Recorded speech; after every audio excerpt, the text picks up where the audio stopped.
Rahasia Kristus bukan gosip. Jangan mau bisik-bisikan, desas-desus. Orang yang suka dikit-dikit berkata, sini, aku beritahu kamu ya, sesuatu ya. Orang seperti itu mengarang cerita. Karena memang dia dari Tuhan, dia pasti akan terang-terangan. Rahasia Kristus itu bukan main rahasia. Rahasia Kristus itu adalah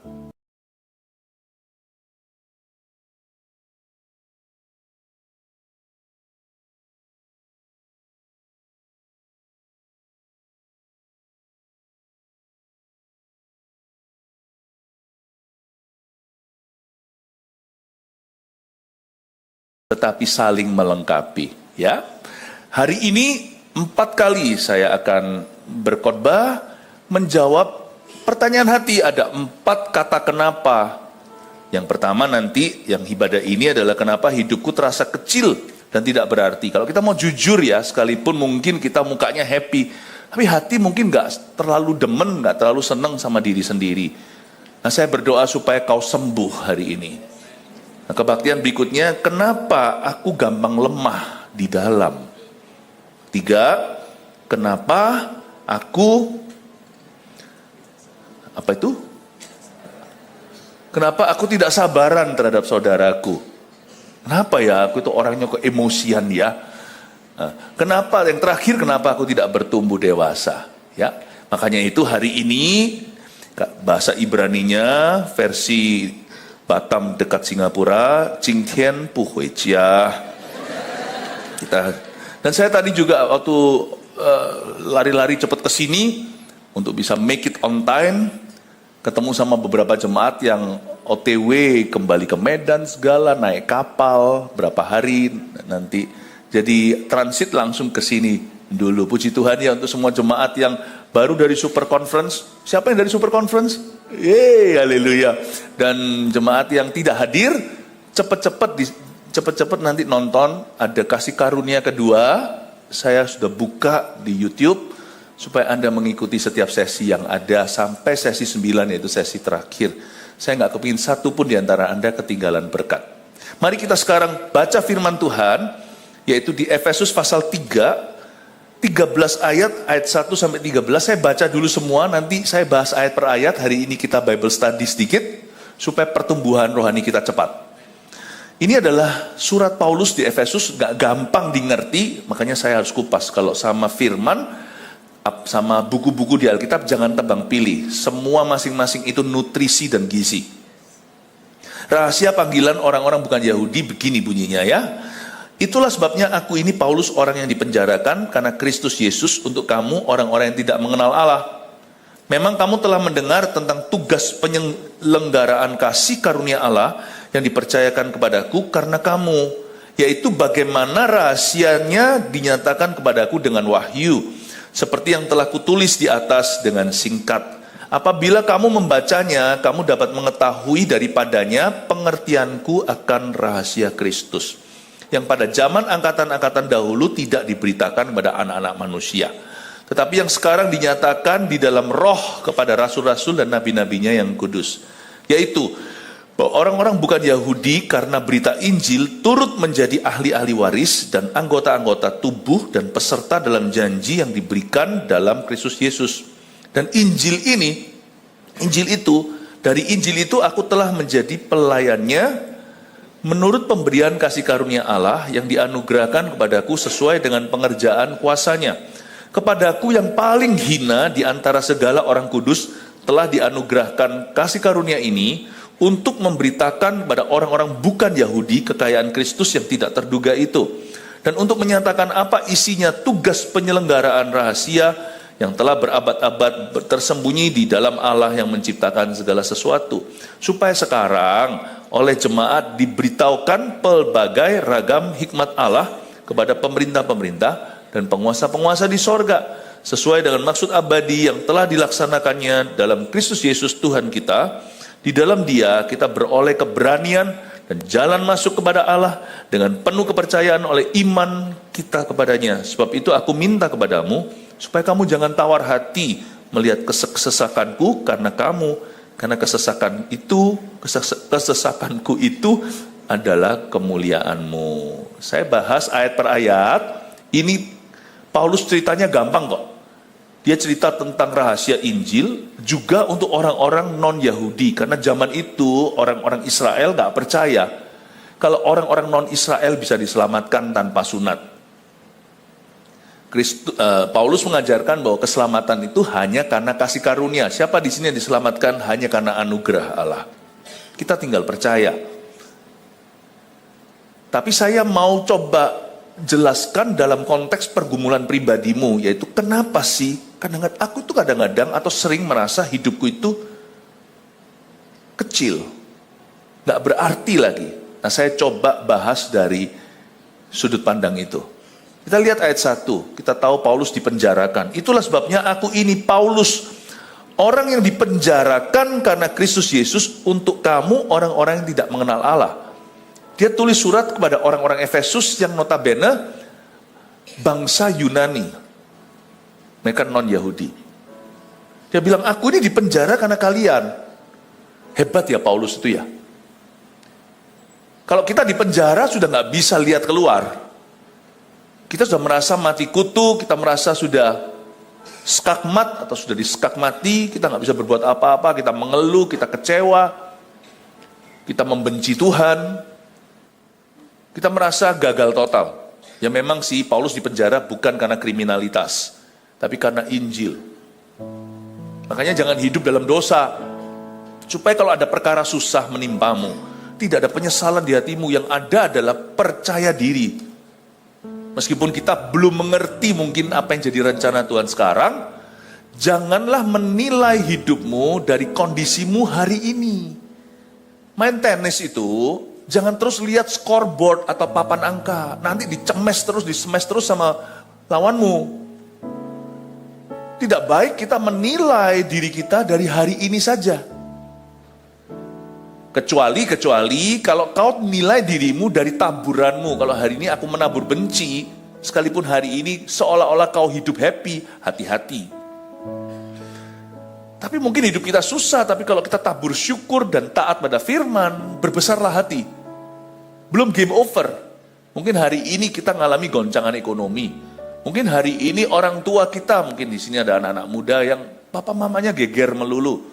Mungkin di sini juga ada orang-orang yang merasa aku ini gak bisa apa-apa.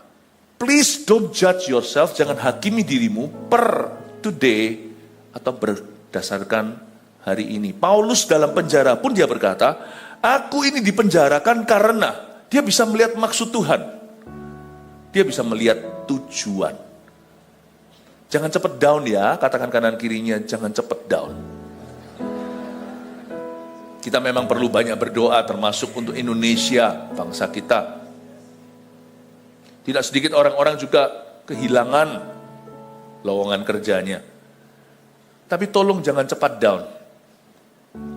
Belum game over, Tuhan belum selesai dengan kita. Amin.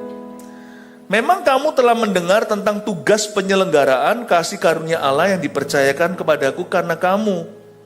Yaitu bagaimana rahasianya dinyatakan kepadaku dengan wahyu seperti yang telah kutulis di atas dengan singkat. Ayat 2 ada kalimat, garis bawahi tugas penyelenggaraan, lalu sambung yang dipercayakan kepadaku karena kamu. Sekali lagi, hidup itu kasih karunia. Anda mesti tanya kenapa Anda tinggal di Batam. Ada tugas penyelenggaraan kasih karunia atasmu karena seseorang. Mungkin kita nggak sadar, kita kira kita ada di sini demi diri sendiri. Aku mengadu nasib di sini. Kalau Anda pendatang, sekalipun kalau Anda memang lahir di sini, Anda harus tanya kenapa Anda dilahirkan di sini. Ada tugas penyelenggaraan kasih karunia yang dipercayakan kepadamu. Jadi hidup itu adalah sebuah kepercayaan. Talenta kita itu sebuah kepercayaan.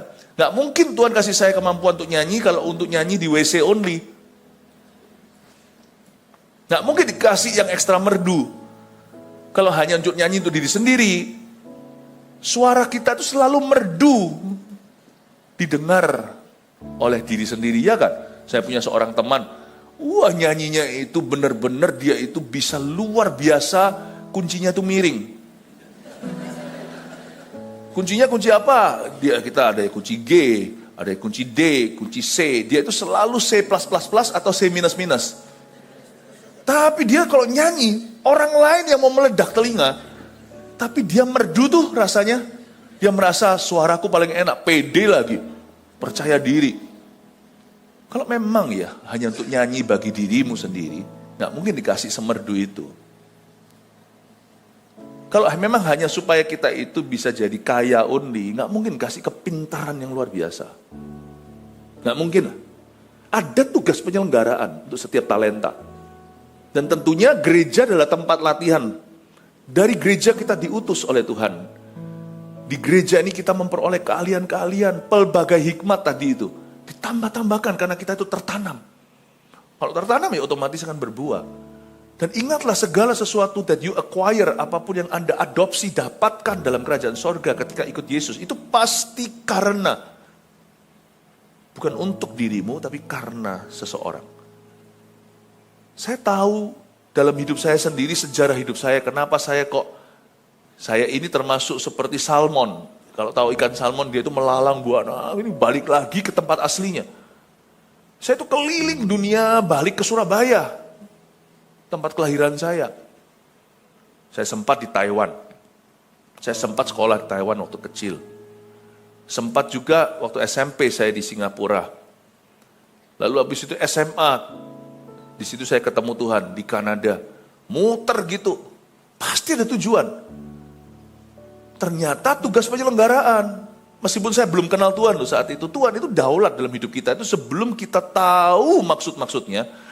Tuhan itu sudah punya maksud yang mulia atas hidup kita.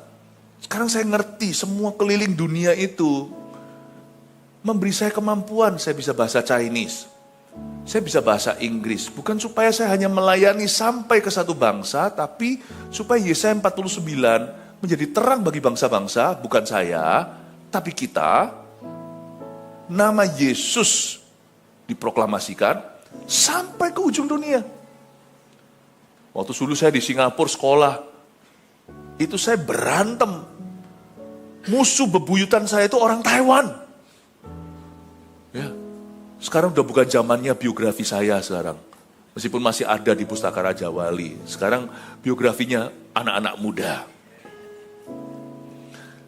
Tapi di dalam buku itu, yang ditulis tentang hidupku, saya ada ceritanya. Saya berkelahi sama orang Taiwan cukup hebat. Waktu saya ada di Singapura. Saya paling benci sama orang Taiwan deh. Ternyata misi internasional yang pertama-tama saya emban adalah Taiwan. Stadion Taiwan for Jesus. Heran aku. Ternyata dulu dipakai setan. Ketika di tangan Tuhan, dipakai Tuhan. Tetap orang Taiwan. Dulu gua gebukin. Sekarang gua selamatkan. Menurut Anda, adakah kebetulan? Tidak ada kebetulan. Semua ada maksud Tuhan. Jangan kau kira hidupmu itu iseng. Tuhan gak pernah iseng, gak ada keisengan. Di dalam Tuhan Yesus tidak ada pertukaran bayangan. Itu salah satu makna arti kata pertukaran bayangan atau turning of shadows within. Itu salah satu artinya adalah Tuhan gak pernah iseng, tidak ada keisengan pada Tuhan. Hidupmu gimana dulu termasuk borok-borokmu masa lalu, semuanya itu Tuhan izinkan supaya ketika kau diselamatkan sama Tuhan di recycle, daur ulang dan menjadi rencana terindah. Ada tugas penyelenggaraan dalam kehidupanmu dan itu karena orang lain selalu. Nyata Tuhan mau pakai hidup saya untuk menyelamatkan orang Taiwan dari tahun 2006 sampai 2010, 2011. Ternyata ada maksud Tuhan. Tuhan juga punya maksud loh kenapa Anda diselamatkan. Kenapa jadi orang Kristen hari ini? Kenapa Anda jadi CGL? Kenapa Anda datang ke gereja? Paling konyol adalah orang datang ke gereja gak ngerti. Kiranya gereja adalah tempat ibadah. Dia gak ngerti bahwa gereja adalah tempat rencana Bapa. Jadi kalau Anda hanya bergereja karena kejar pembicara, Anda orang yang paling merugi dan paling merugikan kerajaan sorga. Sungguhan. Bergereja dengan iseng itu seperti makan tanah, tapi tidak berbuah. Percuma lah. Mau ditumpang tangan sama hamba batuan terbesar di dunia ini, gak ada artinya. Jikalau hati kita nggak berubah, orientasi kita tetap sama. Gereja bukan entertainment. Gereja adalah tempat di mana you decide. I want to follow Christ, disciple me, muridkan aku. Ya. Tugas penyelenggaraan. Coba tanya kepada orang kanan kirinya, tugas penyelenggaraanmu naon cenah? Bahasa Sunda. Apa? Tugas penyelenggaraan Anda apa? Wah, nggak tahu. Tanya ho. Liar, pusing. Ada orang Sunda di sini? Orang Bandung? Ada. Tanya ho itu nggak tahu kan? Tanya ho, liar. Ya. Kalau orang Bandung suka minum teh apapun juga itu teh. Iya teh. Jadi apa tugas penyelenggaraan? Coba tanya orang kanan kirinya, apa tugas penyelenggaraanmu?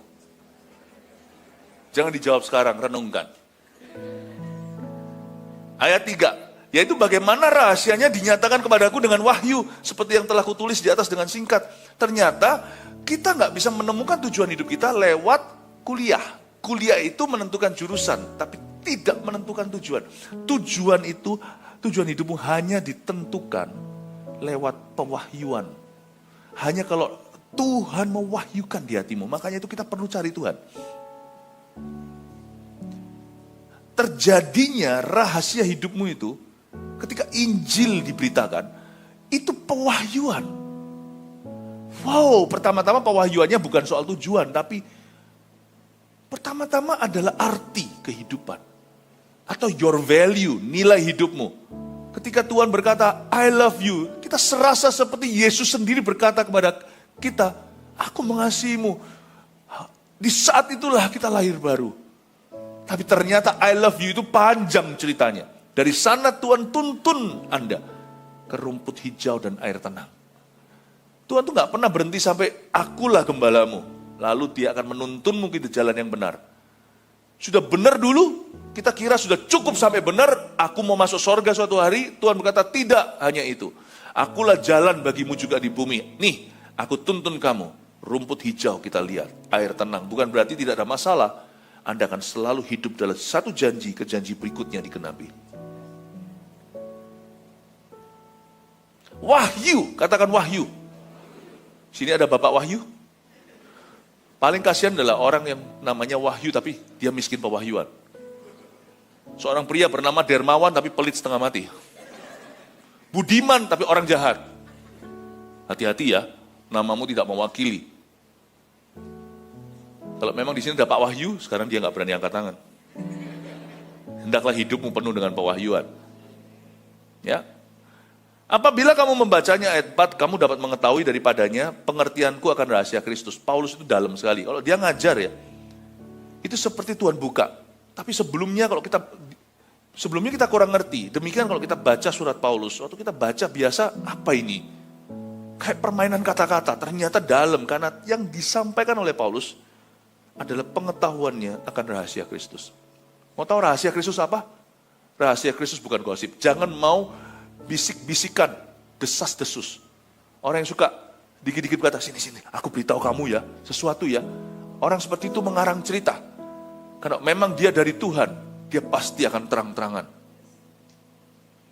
Rahasia Kristus itu bukan main rahasia. Rahasia Kristus itu adalah kehidupan kita. Apa yang disebut dengan rahasia Kristus? Yaitu ketika orang dekat sama kita, kalau kita itu bisa punya pengetahuan tentang rahasia Kristus, orang yang tadi nggak tahu apa-apa dekat sama kita jadi mengenal Kristus. Orang yang dekat sama kita tiba-tiba lebih mengenal tujuan hidupnya.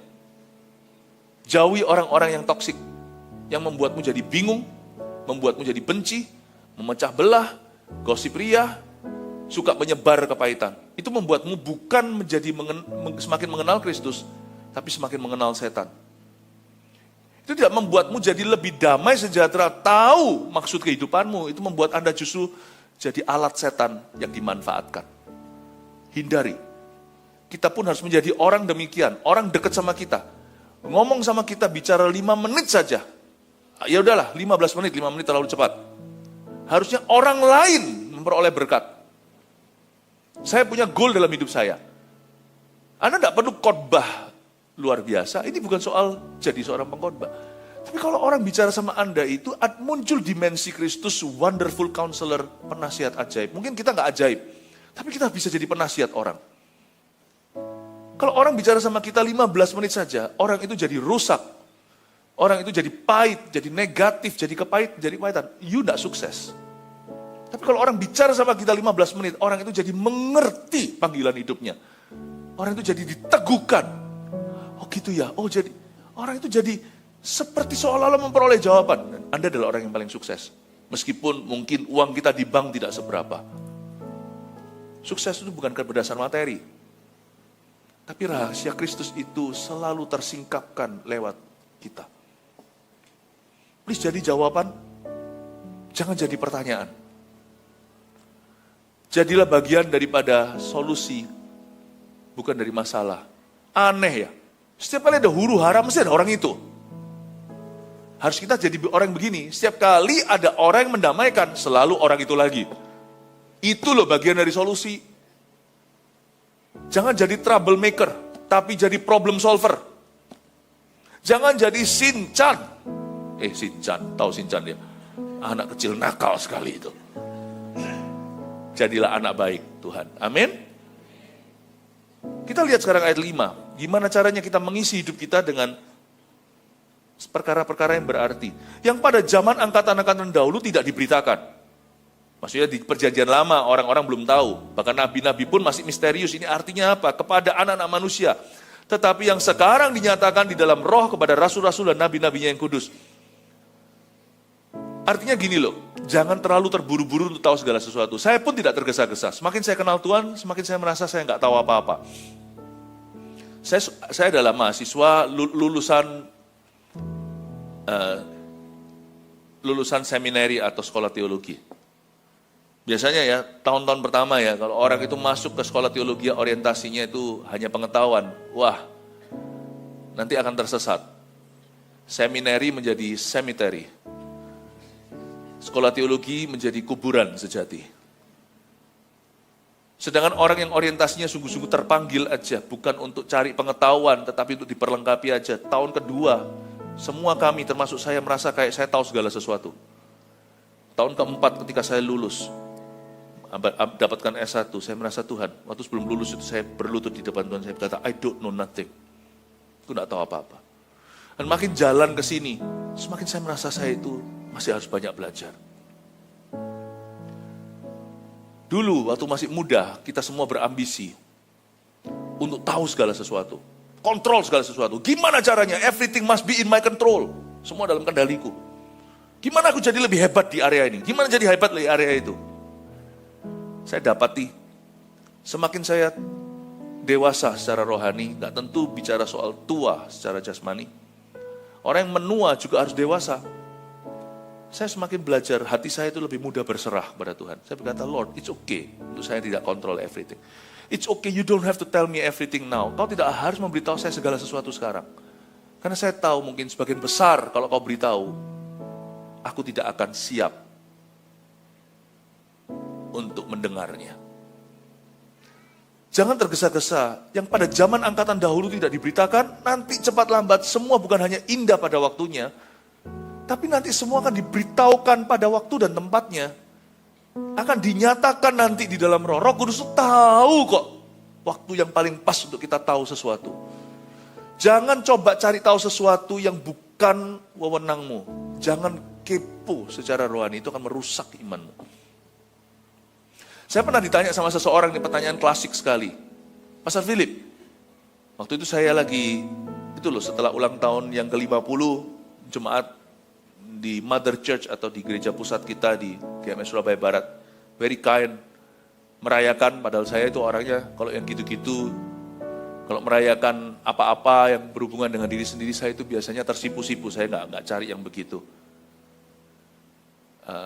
Tapi waktu mereka rayakan itu saya terharu. Tapi ada pertanyaan setelah itu. Ada seorang, saya lupa siapa, beritahu, kalau Pastor Philip bisa beritahu pada versi masa mudamu, kira-kira kan beritahu apa pada diri sendiri? Itu loh, kapsul waktu. Tapi ini kalau bisa beli mesin waktu, kalau ada itu, kembali ke 25 tahun lalu, saya umur 25, atau lebih early lagi, lebih awal lagi waktu saya umur 20, kira-kira akan ngomong apa ya sama Philip Mantova versi muda? Saya jawab dengan gampang, nothing. Kalau saya tahu terlalu dini waktu saya umur 20, saya nggak mungkin berakhir hari ini, di usia 50 sekian dengan semua ini. Saya pasti akan terlalu hati-hati. Mungkin saya akan merasa ngeri, saya nggak ngerasa ready. Dan mungkin juga bisa-bisa celaka saya kalau mengantisipasi sesuatu yang Tuhan berkata, Tuhan katakan pasti terjadi. Jangan-jangan nanti saya terlalu mawas diri, terlalu sadar pada diri sendiri, lalu terlalu dipengaruhi dengan apa kata orang, nggak jadi orang senekat saya dulu, nggak jadi orang yang berani ambil resiko. Mendingan saya nggak tahu. Saya tahunya itu pelan-pelan, puluhan tahun kemudian, tiap tahun ditambahi lagi pengetahuan, begini begitu. Tapi satu hal yang tidak boleh saya tidak tahu adalah Tuhan Yesus harus jadi pusat kehidupanku. Itu saja yang ku tahu. Makanya Paulus berkata apa? I don't care. Dia bilang, aku tidak peduli, aku sudah disalibkan terhadap dunia, dunia terhadap aku. Yang ku ingin, yang ku ketahui, yang ku rindukan hanya satu, mengenal dia. Lalu dikatakan, aku tidak mau tahu apa-apa kecuali Kristus dan dia disalibkan. I don't want to know nothing except Christ and Him crucified. Saya nggak haus, lapar pengetahuan, tapi pengenalan akan Tuhan. Jadi jangan ada di antara kita mau tahu. Aku mau tahu Tuhan gimana dengan ini. Nanti bisnisku gini gitu. Jalani aja, nikmati prosesnya. Asal kau libatkan Tuhan di dalamnya dalam perencanaan. Tuhan tuntun, pelan-pelan kau tahu. Gak usah juga jadi makhluk penyesalan. Nah tahu gitu. Kalau kita tahu gitu, berarti kita maha tahu dong. Gak usah suka menepuk dada, salahkan orang, salahkan diri sendiri. Yang penting kata Paulus katakan, apakah aku sudah sempurna? Belum. Satu hal yang kulakukan, lupakan yang telah lalu, mengarah pada tujuan. Kita belajar dari kesalahan, dengan mata memandang Tuhan Yesus. Wah, saya jadi, ada orang tanya lagi, Pastor Philip pernah dikecewakan orang, dikhianati orang? Oh, bolak-balik, orang yang saya percayai. Paulus coba, Demas meninggalkanku, apa ini itu. Untung saya nggak tahu. Kalau saya tahu, saya pasti akan hati-hati mempercayai orang. Sekarang saya juga nggak tahu nanti suatu hari ke depan siapa yang akan meninggalkan, siapa yang akan mengkhianati, siapa yang akan berbuat jahat. I don't know. But thank God I don't know. Puji Tuhan saya nggak tahu. Supaya saya bisa mempercayai setulus-tulusnya. Jadi orang itu lihat jawaban saya heran. Jadi Pastor Philip nggak trauma? Oh enggak. Saya memilih tidak menjadi makhluk trauma. Apa yang Anda akan lakukan beda? Tidak ada. Tidak ada. Saya akan tetap percaya sama orang. Tidak ada perbedaan, tidak ada. Saya akan lakukan semua. Sebab apa yang saya lakukan semua demi Tuhan. Kenapa saya harus berubah? Yang harus saya ubah adalah dosa. Kalau masih ada sifat emosian saya, sifat gak sabaran sama saudara saya, tunggu, nantikan tanggal mainnya nanti. Khotbah itu nanti. Itu yang harus saya ubah. Apapun yang saya lakukan di dalam Tuhan, demi Tuhan, ngapain saya ubah? I'll keep trusting. I'll keep praying. Aku tetap akan doakan. Aku tetap akan menabur. Tabur.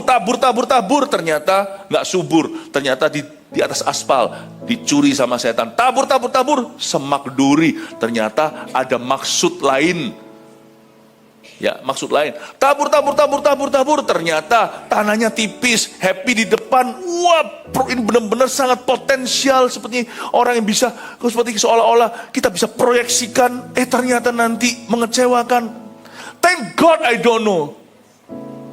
Saya akan terus mempercayai. Saya akan terus mempercayakan. Orang itu terima jawaban saya tidak sesuai dengan ekspektasi. Tapi saya rasa itu menjadi pembelajaran. Dia bukan mau menjebak saya, tapi dia pasti pulang. Dia mikir untuk hidupnya. Saya rasa itu ada hubungan dengan pergumulannya. We don't have to know everything today.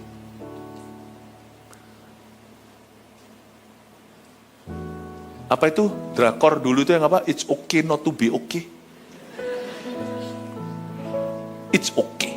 Amin Bapak Ibu Saudara. Yang pada zaman angkatan dahulu tidak diberitakan, tapi sekarang dinyatakan dalam roh. Kepada siapa? Rasul-rasul dan nabi-nabinya yang kudus. Maksudnya apa ya? Ini rasul-rasul semua kan udah mati nih, nabi-nabi ini. Gini, maksudnya itu tetaplah belajar Alkitab. Alkitab inilah rasul-rasul dan nabi-nabi yang kudus. Ini ditulis sama nabi-nabi dan rasul-rasul. Seluruh Alkitab dari perjanjian lama sampai perjanjian baru. Nabi-nabi di perjanjian lama, rasul-rasul di perjanjian baru. This. Asal kita baca Alkitab, tapi Pastor Philip masa diulang? Kan saya sudah pernah baca Alkitab straight dari Kejadian sampai Wahyu. Perlu ulang lagi. Karena setiap kali kita ngulang, kita dapat sesuatu yang baru. Dan ayat-ayat yang dulu seperti keisengan tiba-tiba berbicara secara pribadi. Kalau kita pilih-pilih ya, paling-paling nanti selalu yang kita baca hanyalah ayat-ayat favorit.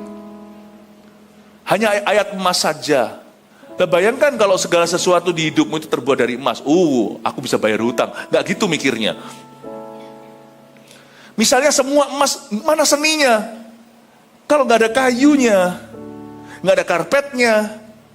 Saya gak mau loh ya, dari atas ke bawah semuanya pakai emas.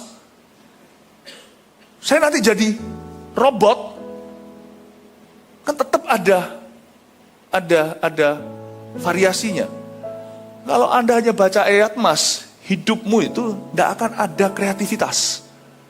Kristus tidak bisa mainkan, tidak bisa buat indah itu mainan-mainan di dalam hidupmu. Ada ayat-ayat yang akan selalu tidak akan pernah kau baca. Sadarkah Anda? Ayat di Sakaria contohnya. Pernahkah kau tahu di antara dua gunung tiba-tiba ada 4 kereta, 4 itu adalah roh, bukan roh jahat, tapi roh Allah yang menyebar ke seluruh dunia. Yang satu dengan kuda-kuda merah, yang satu dengan kuda-kuda putih, kuda belang-belang. Anda tahu nggak di kitab Sakaria, berkali-kali ketika ada seorang malaikat bicara pada Nabi itu dalam penglihatan, dia disebut sebagai angel of the Lord atau sebagai malaikat dengan M huruf besar tentunya. Itu penampakan Yesus Kristus, dan Yesus selalu naik kuda merah. Untuk melambangkan penebusan suatu hari, Anda tidak akan pernah tahu kedalaman-kedalaman gini. Kita hanya tahunya Yohanes 3 ayat 16. Saya tidak berkata itu nggak penting, itu penting sekali. Semua harus dibaca dari sudut pandang Injil. Karena begitu besar kasih Allah kan dunia ini. Kita semua tahu ayat-ayat yang Allah lakukan mencukupkan segala sesuatu. Tapi Anda masuk nggak dalam dimensi-dimensi yang kreatif, yang lainnya. Sadarkah Anda Yesus selalu naik dengan kuda? Perjanjian lama ketika dalam penglihatan Sakaria selalu di kuda merah, melambangkan suatu hari warna penebusan. Sadarkah Anda di dalam kitab Sakaria itu ada yang namanya strange grace, kasih karunia sangat aneh, yang sangat heran di saat bangsa Israel di bawah jajahan. Anda akan melihat kasih karunia yang lumrah. Tapi kalau Anda lewatkan ayat tertentu, ada rasul nabi, ada nabi tertentu yang kau aborsi dari pembacaan Alkitabmu, Anda tidak akan menemukan seluruh keindahan Tuhan. Karena Anda tidak akan sampai pada pewahyuan. Misalnya, kalau di perjanjian baru Anda lihat kasih karunia lumrah, Anda tidak akan pernah ketemu dengan kasih karunia yang aneh. Strange grace. Kalau saya ceritakan gini, Anda baru tahu, oh iya ya, mana kapan kita sampai ke Sakaria. Karena kalau kita baca hanya dengan renungan harian, selalu ayat-ayat yang menarik. Karena orang-orang tidak akan baca ayat-ayat yang sebenarnya iseng. Itu apa artinya? Wahyu tentang dirimu itu akan ada juga di tulisan-tulisan para rasul dan para nabi yang selalu kau abaikan dan lewatkan. Akan ada satu dimensimu yang missing in your life. Kalau Anda tidak pernah baca tulisan ini.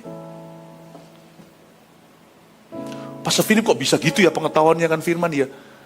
Setelah 30, tahun 92 saya bertobat, sekarang 2026, 34 tahun. Awal-awal saya baca, saya berkata, saya selalu ada suara begini hati saya. Scooby-Doo, apa ini artinya? Liar, pusing. Anak kecil sampai ketawa. Seperti Donald Bebek. Oh, I don't know. I don't understand. Goofy.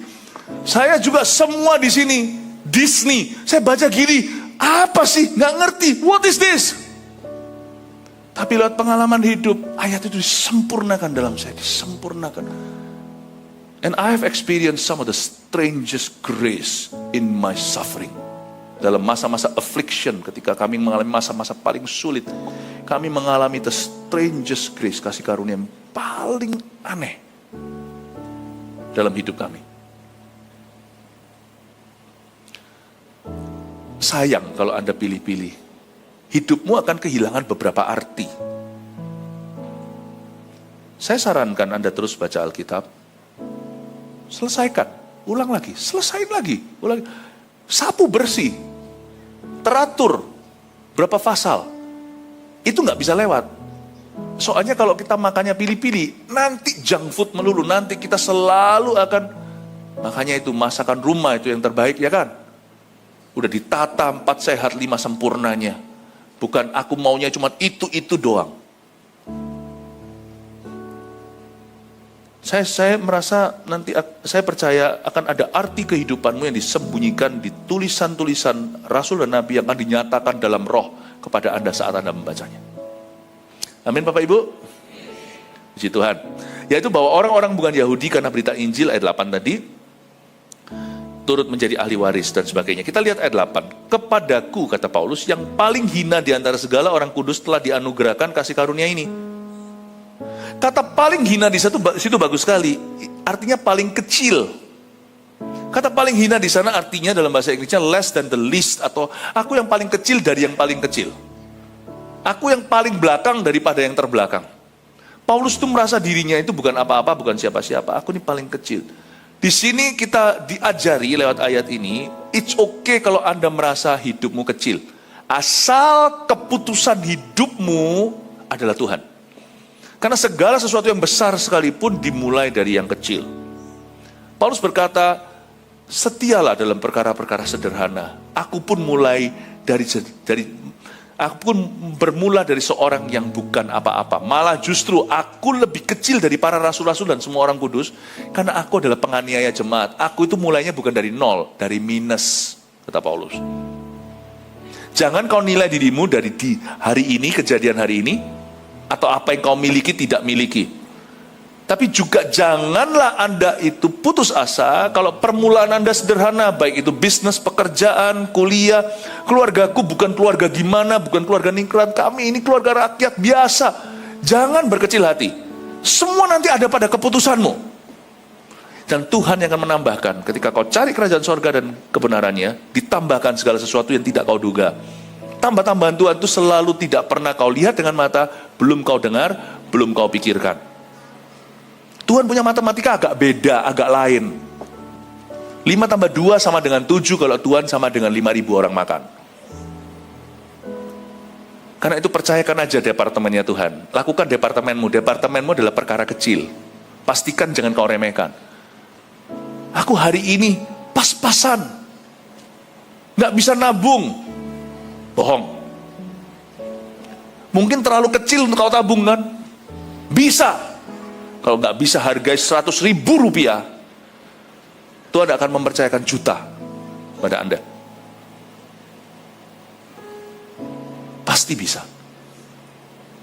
Tidak ada yang namanya perkara paling hina. Tuhan bisa pakai Paulus, Tuhan bisa pakai kita. Tuhan bisa berkati Abraham, Tuhan bisa berkati kita. Katakan amin. Kita lihat ayat 10, supaya sekarang oleh jemaat diberitahukan pelbagai ragam hikmat Allah kepada pemerintah-pemerintah dan penguasa-penguasa di sorga. Inilah salah satu perkara kecil yang tidak boleh kau abaikan. Ini penting sekali dalam keluarga kami. Sebelum anak saya sekolah kemana, kalau diizinkan bisa sekolah keluar kota, keluar pulau, luar negeri bahkan, atau di dalam kota, pokoknya saya dan istri saya sebagai orang tua selalu memprioritaskan gereja bagi anak-anak kami. Makanya itu sekarang GMS ada di mana-mana supaya anakmu nggak lari, dimanapun ada. Mau dari di kampung halaman sampai ke Jerman, itu ada semuanya GMS di situ. Karena kenapa? Karena hikmatmu tidak bisa menjadi pelbagai ragam hikmat Allah kalau tidak tertanam dalam gereja. Pelbagai ragam hikmat Allah kepada pemerintah dan penguasa di sorga. Tidak bisa hikmat. Saya pernah lihat orang yang benar-benar pinter. Orang jenius adalah orang yang pinter di satu bidang, tapi orang yang bodoh di bidang lain. Gak ada orang punya pelbagai ragam hikmat kecuali dia tertanam di dalam jemaat. Oleh jemaat diberitahukan pelbagai ragam hikmat. Anda kan lihat ya, ada orang pinter jenius. Seorang teman saya, dulu rekan pelayanan berkata, you know a genius, dia pernah ngomong gini, a genius is, dia adalah seorang jenius di bidang tertentu tapi retard. A retard, atau seorang retard itu apa ya? Orang retarded itu apa ya bahasa Indonesianya ya? What is retard? Hah? Apa itu? Pensiun? Bukan, itu retired. Retarded. Orang terbelakang. Kok gitu ya? Orang jenius adalah orang yang pintar setengah mati di satu bidang, tapi orang yang terbelakang di bidang lain. Saya nggak mau anak saya pintar satu bidang, misalnya pandai ini, tapi hancur-hancuran social skillnya. Atau orang yang supel sama orang, supel menjanjikan, kasih tugas apapun, nggak pernah kelar. People person katanya, tapi nggak task oriented, orientasinya bukan tugas. Ngapain? Tapi ada orang yang tugas melulu gini, lalu habis itu ujung hari dia bunuh diri. Pelbagai ragam hikmat hanya kau peroleh ketika kau tertanam di antara jemaat. Itu namanya rounded wisdom, hikmat yang surround. Pernah nonton film? It's all surround you.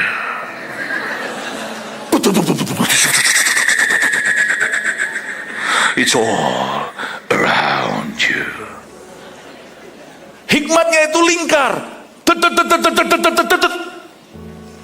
Kau kira kau dapat A+, cum laude, pasti dapat kerja? Gak tentu, my friend. Tidak tentu. Di China, orang-orang S2 semuanya harus antar makanan, tidak ada pekerjaan. Gak tahu sekarang, sempat suatu waktu seperti itu. Gak tentu dengan ijazahmu kau akan laki atau beruntung di masyarakat. Baiklah Pastor Philip, kalau gitu mari kita bolos sekolah, nggak usah sekolah, kita drop out semuanya. Orang dengan ijazah nggak tentu, apalagi nggak ada ijazah. Tentulah. Tapi maksud saya jangan taruh harap di sana. Pelbagai ragam hikmat. Orang-orang melayani misalnya yang di kamera gini diajari yang namanya determination. Anda tahu nggak? Capeknya berdiri tegak begini. Iya enggak? Untung di balik pilar. Diajarkan kegigihan. Leadership kepemimpinan, CGL, mempersiapkan anak-anak kecil itu loh. Luar biasa. Kalau Anda lihat Eagle Kids, mereka itu sama-sama usianya unda-undi 11-12. Beneran 11 umur 12. Tapi dia jaga mereka. Ada satu CGL, Eagle Kids, anak kecil. Cewek lagi. Dialah singa dari Yehuda, ini singi dari Yehuda. Waktu kumpul semuanya, ayo semuanya kumpulkan HP. HP dimasukin kantong semuanya. Tutup. Ambil nanti. Wow, usianya baru sama lah. Dia punya ketegasan, nggak HP-an. Kita menyembah Tuhan, kita dengar firman, nanti kembalikan HP-nya. Saya rasa nanti besok jadi direktur luar biasa itu anak. Belajar di mana tiap minggu? Belajar leadership kepemimpinan. Dari mana coba? Gak ada tempat seperti gereja. Yang lainnya itu hanya satu dimensi. Gereja itu pelbagai ragam hikmat. Karena saya kira ada orang tua yang melarang anaknya ke gereja, itu yang rugi siapa ya? Yang rugi siapa? Saya pendeta. Saya tidak bisa mendidik anak saya sendiri. Mereka harus di dalam gereja. Kalau Anda tidak menaruh anak Anda, anak muda Anda ke gereja, saya hanya bisa berkata dua kata. Good luck. Karena I don't think satu titik nanti luck will side with you. Keberuntungan tidak akan memihak padamu. Karena dunia ini jahat. Bertertanam dalam gereja. Itu salah satu langkah kecil yang menentukan perkara besar. Lalu setelah itu lalu kita lihat beberapa ayat lagi, ayat 12, dan di dalam Dia kita beroleh keberanian dan jalan masuk kepada Allah dengan penuh kepercayaan oleh iman kita kepadanya. Bicara tentang hubungan kita yang pribadi dengan Tuhan. Kalau sama Tuhan itu jangan takut, jangan sungkan. Sebab itu aku minta kepadamu supaya kamu jangan tawar hati melihat kesesakanku, karena kesesakanku itu adalah kemuliaanmu. 3 poin, munculkan satu-satu. Kenapa hidup terasa kecil dan tidak berarti? Kita belajar sesuatu. Nomor 1, jangan ukur hidupmu dari kondisimu sekarang. Oke? Nomor 2, temukan tujuan hidupmu dalam hadirat Tuhan. Karena semua serba pewahyuan. 3, setia dalam hal kecil itu bagian dari rencana besar Tuhan. Amin. 1, 2, 3. Terima kasih Bapak Ibu, sekian. Tuhan Yesus memberkati. Foto dulu. Haleluya. Mari kita semua bangkit berdiri. Kau angkat kedua tanganmu, pulang dan terimalah semua damai sejahtera daripada Allah Bapa, kasih karunia daripada Yesus Kristus, persekutuan indah daripada Roh Kudus menyertai-Mu hari ini sampai selama-lamanya. Tuhan membuka tingkat-tingkat langit dan mencurahkan semua berkat yang terbaik bagi kehidupanmu, bagi keluargamu, bagi pernikahanmu, bagi masa depan anak-anakmu. Apapun yang kau kerjakan, Tuhan buat berhasil. Dan terimalah semua berkat yang termulia ini di dalam satu nama Yesus Kristus Tuhan yang menerima berkat. Sama-sama katakan amin.